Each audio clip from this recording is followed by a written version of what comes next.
Morning. Good morning. May it please the Court. Robert Coulter, Assistant Public Defender, appearing on behalf of the appellant. I'd like to reserve 2 minutes for rebuttal. Very good. In our brief, we raise 4 issues which we believe require reversal. The first issue raised in our brief is that the trial judge erred in failing to conduct a timely Faretta hearing when the court waited approximately 16 months from the time the defendant first requested the right to represent himself to finally conducting the Faretta hearing.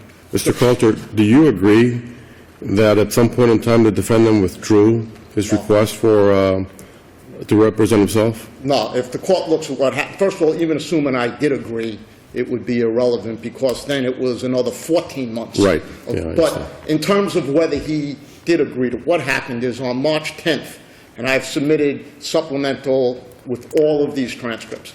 On March 10th, the trial judge was under the belief that the defendant had filed a written waiver of his right for pro se representation. Is any such waiver in the record? No. Because I'm looking for a transcript where the defendant either says to the trial court, I withdraw my request to represent myself, or some document, and I can't find either one of those. Plus, I don't believe you'll be able to find other than the trial court's statement that the defendant withdrawn, which is not supported by anything else in the record. I don't find anything else. Is there something else? There is nothing else. Matter of fact, what happens is on March 10th, the trial judge says, I believe there was a written waiver. Interestingly enough, on March 12th, 2 days later, there is a written request once again to represent himself. So if there was any confusion on March 10th, on March 12th, it gets cleared up. On March 15th, defense counsel comes into court and says, on 3 separate occasions. Is there a difference between a failure to consider the defendant's request to represent himself and a delay in recognizing that request? No. Matter of fact, in Hutchins v. State, that's exactly what the court held, is that you can't delay the Faretta hearing. And the reason you can't... Well, but in Hutchins, if I remember, the judge basically said, look, I'm not going to deal with it now, as trial courts sometimes do. Remind me at the next hearing.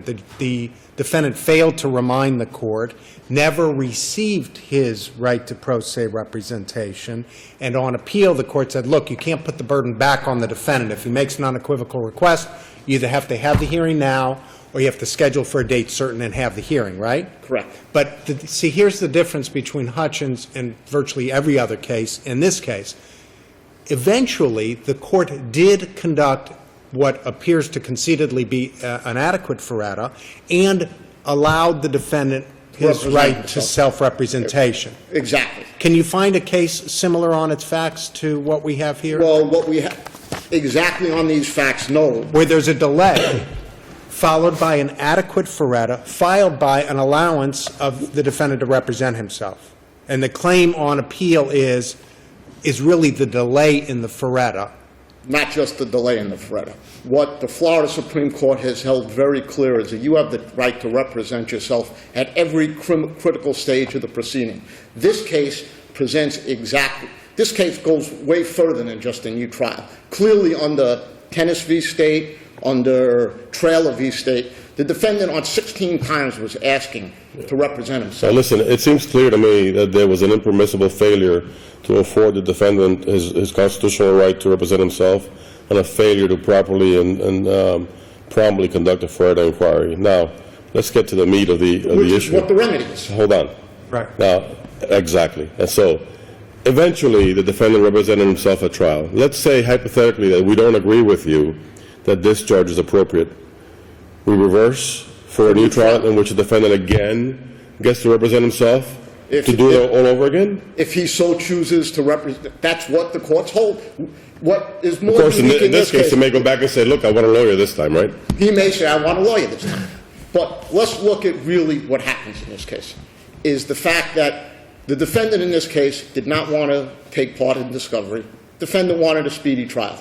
His attorney and the trial judge wanted the defendant to take part in discovery. The defendant had every right not to take part in discovery. So if the court looks at Logan v. State, which now we're getting really to the speedy trial issue. Right. If we were to hold that what happened in this case is legitimate, then what this court would have to be holding is that a defendant is never entitled to a speedy trial if his attorney doesn't want one, because all the judge has to do is say, I'm not giving you a Faretta hearing. Well, let's assume that we agree with you that there was a reversible error, even per se reversible error, in the delay over In the 16 delay. months. All right, let's assume that we agree with you. How can we speculate that the defendant should be entitled to a speedy trial discharge simply because he filed a motion for speedy trial pro se while he was being represented by counsel, and that pro se motion was stricken as not adopted by his counsel? Are you suggesting that we should grant him a speedy trial discharge? I've struggled with what I'm suggesting. You said that in your brief. Right, and I'm going to say it right now, because if you look at what Logan says, if you don't do that, in essence, you're saying Logan means nothing. What Logan says is that if you want a speedy trial and you have counsel, you have one way to accomplish that, and you have to file a motion for pro se representation, which is exactly what this defendant did. But he had a remedy available that he didn't seek. He did seek that remedy, which was he came to this court, but under Logan v. State, he's not allowed to come to this So court. now that's a problem for you, isn't it? I don't believe it's a problem at all, because it gets back to the same exact problem. You don't think it's a law of the case issue? Or No. you would have to argue we made the very same mistake that the trial court made below. I don't think this court has the authority. What the he Florida filed Supreme it- Court in I'm sorry, he filed a petition for a writ of prohibition on the denial of the motion for discharge, correct? Correct. Okay. That's not the remedy I was talking about. He had an extraordinary remedy available by way of a petition for writ of mandamus, did he not? Could he not have sought a mandamus remedy in front of us to require the trial court to hold a timely Faretta hearing? whether he, Suggesting he had an obligation to do it and that his failure is a waiver. I don't want to suggest that to you. But what I am saying is, obviously he knew about extraordinary remedies because he did file a pro se petition for a writ of prohibition when the trial court struck his demand and then denied his motion for discharge. Could he not have sought mandamus relief in front of us when the trial court continued to delay for 16 months his motion for Faretta? my guess he probably could have. And my guess is the next step that would have happened when he filed the pro se mandamus is it would have gotten stricken because he's not allowed to file anything because he had a Except counsel. there is an exception to that, to the Logan Which is rule. when you're trying to represent yourself, which is exactly what he did in this case, other than file a mandamus, which he wasn't required to do. This defendant is put in a very unique situation. Yes, I would agree with that. That he does exactly what Logan v. State says to do. The trial judge in this case made the decision, probably trying to help the defendant. But it would require us to speculate that the state would not have been able to bring him to trial timely, even if the demand had been recognized. There's no question. I can see That's the that. problem. That becomes the small problem that the state's in the position that the judge struck the demand wrongfully. But the answer to that is this court's opinion in Navarro. In Navarro, the trial judge strikes a demand for speedy trial because the co-defendants asked for a speedy trial. But there, the court did not follow 3191. The court disregarded the procedural steps Right, of and struck the 3991. demand. But this is different. The court did not disregard 3191 here. The court said, look, you've got an attorney. I've already told you that we'll talk about your Faretta request at the end of discovery. Now, that part was wrong. I think it's pretty clear. The question is, do these set of circumstances really fit within the parameters of Navarro where the court refused to follow the steps of 3191? It's our contention, and to be candid, I've thought about this for a long time in terms of the discharge part of the problem. But if the court were to rule any way different, in essence, Logan means nothing. What Logan basically says is, if you want a speedy trial, you file a pro se demand to represent yourself, and if the trial judge denies that, you no longer have a right to a speedy trial. You go up to the 3rd District on a writ. That writ gets stricken under Logan because you're represented by counsel. This defendant wanted to get rid of counsel so he can have a speedy trial. The wrongful discharge, the failure to conduct a Faretta hearing. So, in conclusion as to point 1 and 2, because I want to briefly get to point 3 and 4, under no circumstance can the state stand up in good faith and say that this defendant wasn't entitled to a Faretta hearing. The state says that we withdrew the demand. We never withdrew the demand. But let's concede we did withdraw the demand. We withdrew the demand magically on the 12th, which we didn't, but then there were 11 subsequent demands for speedy trial, even assuming the court For self-representation. for self-representation. Even if the court would somehow say that we had to show prejudice in the delay, based on the discussion we've just had about speedy trial, what more prejudice could this defendant have had? He was denied his right to a speedy trial. So at a minimum, he's shown prejudice by the delay, which he didn't have to do. The state then says that, well, the judge didn't have to conduct the Faretta hearing because the defendant said it was for personal inconvenience. That's dealing with Nelson, not Faretta. The defendant has the right to say, I want to represent myself because my lawyer has blue eyes. It doesn't matter what his reason is. Right. Under Nelson, you need a reason. Finally, the state says there was no need for a Faretta hearing because the defendant was not sophisticated enough. This court cannot make that determination because there was never a Faretta hearing. And I would submit, and I'm going to talk as to point 3 and 4, this defendant was about as sophisticated as any defendant who's ever represented himself. And of course, sophistication's not the rule. It's not the rule anyway. Right. So clearly we're entitled to a new trial. At that new trial, well, I think we're also entitled to a discharge. And at that new trial, the trial judge made 2 errors. How about if I let you save that for your 2 Thank minutes you. rebuttal? I'll still give you those. Good morning. May it please the Court. I'm Morning. Jill Kramer for the State of Florida. Of course, we disagree with the defense on the first issue. As I stated in the brief, the problem was that the defendant was equivocal. If he makes an unequivocal motion to be his own lawyer, that's one thing, but he was very equivocal. Now, there may not have been record, quite convenient for the defendant, but the trial court did say in the March 5th, 2010 hearing in front of the defense counsel, Mr. Vieira, that the defendant has already affirmatively withdrawn his first request to be a lawyer. But there's And the no defense evidence of that. counsel- That is correct, because the defendant did not supply us with a record. All we have is what the trial court said, but in addition, we have the response of the defendant's lawyer. He did not say, no, Your Honor, he never withdrew that request. I disagree. He never said that. He said, yes, Your Honor. So we have those 2 things. Well, In even March- if that's true, there were 13 requests subsequent to that, and frankly, contrary to your argument, I find most, if not all of them, to be unequivocal, including the defendant's own attorney coming into court and saying, Judge, this guy wants to represent himself, Judge. Let him fly free. Let me go, Judge. Let him represent himself. How more unequivocal can that be?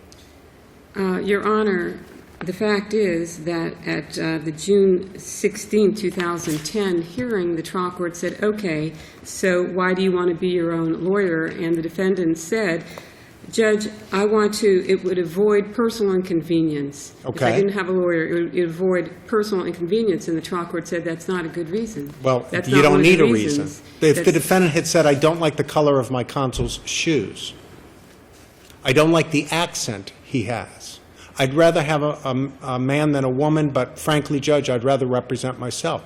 The reason, and I'd like you to give me a case if you think that this is incorrect, but it seems to me that under Faretta, the right to self-representation has nothing to do with the competence or relationship between the attorney and client. That is purely a Nelson inquiry, and there is nothing here that smacks of Nelson. This is pure Faretta. And so if we go on the premise that a defendant is a captain of his ship, even if that ship becomes a Titanic once he becomes the captain, then it doesn't really matter why the defendant wants to represent himself. So I'm not sure I understand how a trial court can properly find that the reasons given for demanding a Faretta inquiry were insufficient. So if you can point me to a case that says that a court can properly deny a Faretta inquiry upon a determination that the defendant's reasons for requesting self-representation are inadequate, I'm happy to review it. But I didn't see it in your brief, and I couldn't find one myself. Your Honor, I understand what you're saying. I'm asking you, is there a case that you're relying I don't upon? have that case. I would just like this court to take into consideration the fact that when you subtract all the equivocal requests that I mentioned in the brief, there's only 7 months there that expired before the court actually gave a Faretta hearing. It was from the January 10th, 2011 letter that he wrote to his third counsel, Ms. Madad, and he wanted to represent himself, and then the July 5th, 2011 Faretta hearing. So that was 7 months. If this trial court reverses the trial, as you were saying, Judge Fernandez, what's the remedy? The defendant did represent himself at trial. Well, begin with the notion of discharge. Is discharge an appropriate remedy in this case? And I suspect you're going to say no, and if no, why not? No, and because if the case went back for a new trial and the defendant represented himself, it would be the same as in this trial.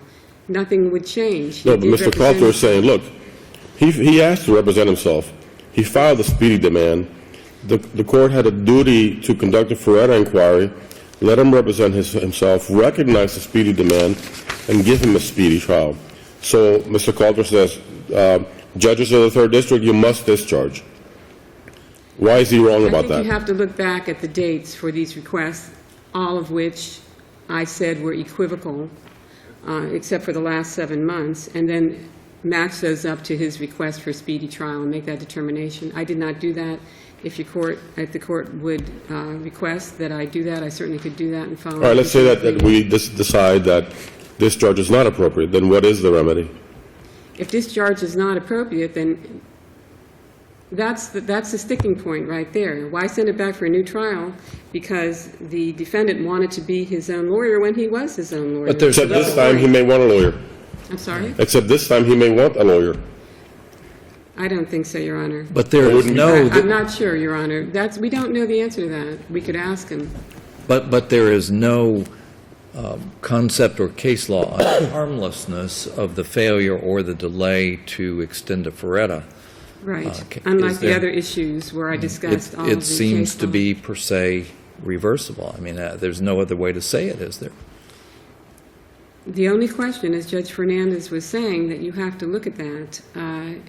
What are you reversing for? For the defendant to be his own lawyer when he was before? Right, but we would have to we would have to make a harmless error analysis.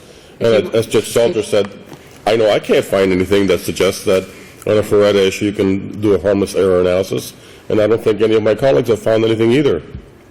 So what do we do? It seems to be to the contrary, that the failure to afford Faretta is killing. If we find that this is kind of a unique situation, and the case law seems to distinguish between what are considered structural errors and what are considered mere trial errors. And under Chapman, trial errors can be measured under a harmless error analysis, but structural errors are not measured for prejudice or harmlessness, either because the right that's being violated is so high in our constellation of rights, or because the prejudice cannot be appropriately measured. There is no way to determine prejudice, and so as a result, there is a structural error. The failure to provide an interpreter during a trial, the failure to provide counsel at a critical stage of the proceeding is considered a structural error, and we don't engage in a harmlessness analysis because it's considered structural. So it seems to me it's a tail wagging the dog here. The question for me is, at what point does a delay in the providing of a proper Faretta and the subsequent allowance of self-representation, at what point does that delay go from mere trial error subject to a harmless analysis test to a structural error, which we will not apply a harmlessness analysis test to? Is 16 months enough? Assuming we find... 7 months, you say... Hold on a second. Assuming we find that all of the requests were sufficiently unequivocal, we've got about 16 months and 14 separate requests, not only from the defendant himself, but from the attorney who says, Judge, my client is still demanding self-representation. So assuming that we find 16 months and 14 occasions of unequivocal requests for self-representation denied by the court, don't you think that that becomes not a mere trial error, but a structural error that results in per se reversal? I would just like to point out in the facts where you're saying if we can assume that it was 16 requests. No, I said if we decide. I didn't say if we assume. If you decide. I think the problem here is that several of those requests, the court said to the lawyer, Mr. Vieira, Mr. Miquel, go back and discuss this with your client. Discuss the fact that you are his lawyer now. Discuss that. Question him, does he still want to be his own lawyer? And if he does, come back to me and we'll talk about it. That's a Hutchins issue. That was 2 times. Frankly, that is a Hutchins issue. 2 You times can't on put the record. burden back on the defendant. It's my reading of the case law that the judge should not have said or implied in any way, go back and convince the defendant that he's making a mistake. Now, the judge could have said, look, I'm going to set this for a hearing tomorrow. We're going to have a Faretta hearing. In between now and then, if the two of you want to talk about it, you can talk about the dangers and disadvantages of self-representation with your client and give him a heads up of what I'm going to be talking to him about. Nothing wrong with that. But to simply say to the defendant, look, I'm going to have you go back and talk to your lawyer. If you still want to do it, come back to me. That is a Hutchins-type issue. I think you have to look at whether the defendant was prejudiced. Was he prejudiced? I What was the would prejudice then? respectfully disagree with you that we don't reach that until we first determine whether it's a trial error or a structural error. And if 16 months and 14 requests is not a structural error on a denial of someone's right to self-representation in the midst of discovery, well, I can only say that I don't see it as either. I don't see it as structural or a trial error. He was his own lawyer. He did everything trial. he wanted at trial. You mean at trial? And the only thing was that there was discovery. let me That ask was- you a hypothetical, if I might. Let's say there's DNA evidence out there, and there's only one person in the whole case who knows that DNA evidence is out there, and it's the defendant. And even the defendant's own lawyer doesn't know that DNA evidence is out there. And the defendant strategizes to himself that the only way I'm going to avoid this DNA evidence coming in is to get a speedy trial. He speaks to his lawyer and he says, I want a speedy trial. And the lawyer says, why? And he says, I don't want to tell you. And the lawyer says, look, I need to take discovery. I need to take depositions. I'm not going to be ready. I'm moving for a continuance. And the defendant says, no, I don't want that. I want to represent myself. And then for the next 16 months, the defendant continually moves for self-representation, and the court continually says, look, after all the discoveries taken, after all the depositions have been taken, I'll then decide whether I'm going to let you represent yourself at trial. And 14 months into the 16 months, the state finds the DNA, and they have it tested, and they have enough time to do all of that, and the DNA comes back to the defendant. And he's now 99.99% determined to be the person who left that DNA on the scene. Do you think that there could be prejudice from the denial of a defendant's right to self-representation to make those determinations? Under the set of facts that you've just told me, yes, it would be prejudice, but there's nothing to indicate that on the record at all, Your Honor. Which This is precisely why we don't engage in the prejudice once we determine it's structural Well, then I error. understand what you're saying. Precisely why we don't do it. I understand what you're saying. Yeah. However, number one, that's not in the record. The set of facts Yes. would have been bad for the defendant in this case, but in a way, it's a fantasy. It's not on the record. That did not happen in this case.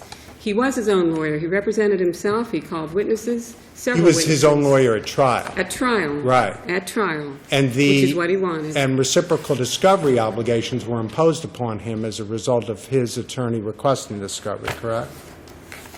There were certain Yes. things he was required to disclose to the prosecution as a correct. result of that. Yes, that is correct, but as I say, I won't repeat myself, except just to say that they were equivocal requests. I don't know if you want to get into the last two issues at all.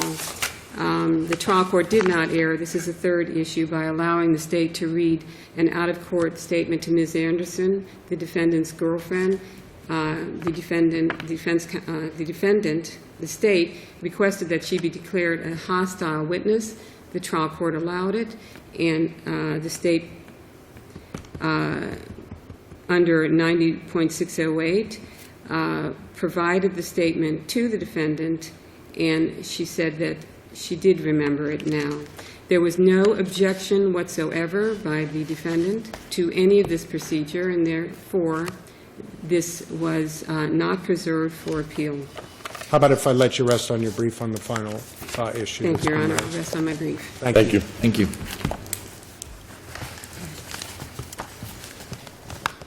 First thing I have to address is the idea the state says that we did not supply the record to establish what the state is claiming happened in this case. We have submitted every single transcript, every document that we can find in this case. And for the state of Florida to stand up in here and say, and conveniently, there is no transcript to support what the state is saying, because it never happened. That's why there's no transcript. Because on March 10th, the judge said there was a written motion to waive counsel.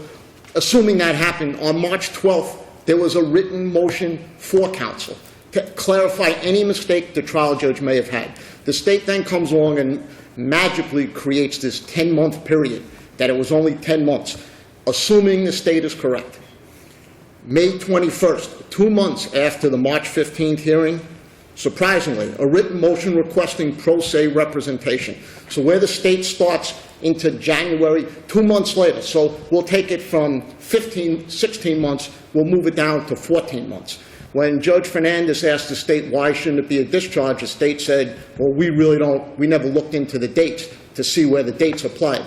Assuming the state is correct, August of, whenever they're saying 10 months prior to, these are the dates, and these are the relevant dates as to the demand for speedy trial.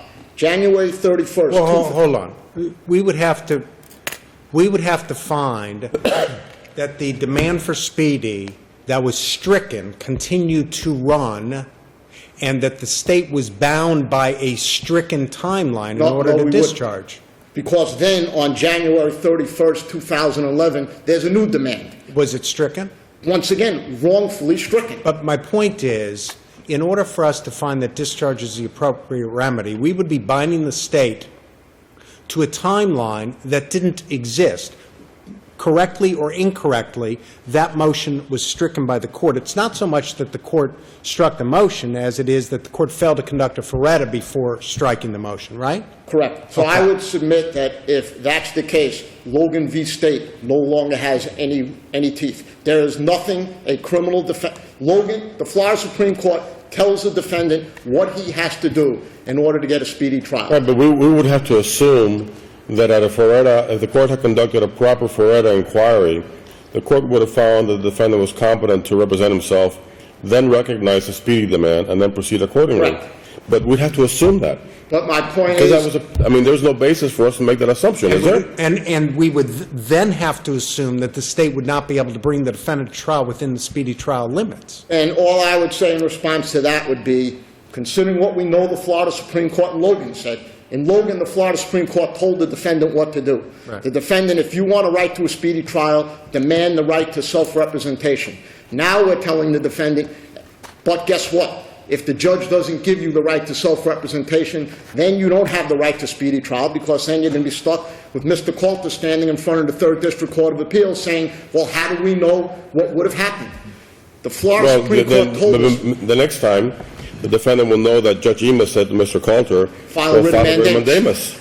And then if he files the writ of mandamus, he runs into the problem that he's represented by counsel. No, not, well, you The know point that is on, that I don't see how you can give a remedy to a defendant and say your remedy is to, and it's not only Logan. If you look at all the speedy trial cases where the courts have denied speedy trial, they all have the same footnote. It should be noted in this case the defendant never asked for the right to represent himself. Right. This case, the defendant did ask for the right to represent himself, and he's still getting denied his right to a speedy trial. In conclusion, there can be no contention that the defendant is entitled to a new trial. He was completely prejudiced by this delay because in our contention, he was clearly denied the right to be arguing to this court today about his right to a speedy trial. So if nothing else, he was prejudiced by the delay, and the Florida Supreme Court has held you don't have to establish a prejudice. And the last thing, as to Judge Emas's response, in tennis, the Florida Supreme Court lists the 4 reasons why someone is entitled to represent himself. None of them have anything to do with the effectiveness of counsel. Thank you. very good. Thank you. Thank you both. Thank you both.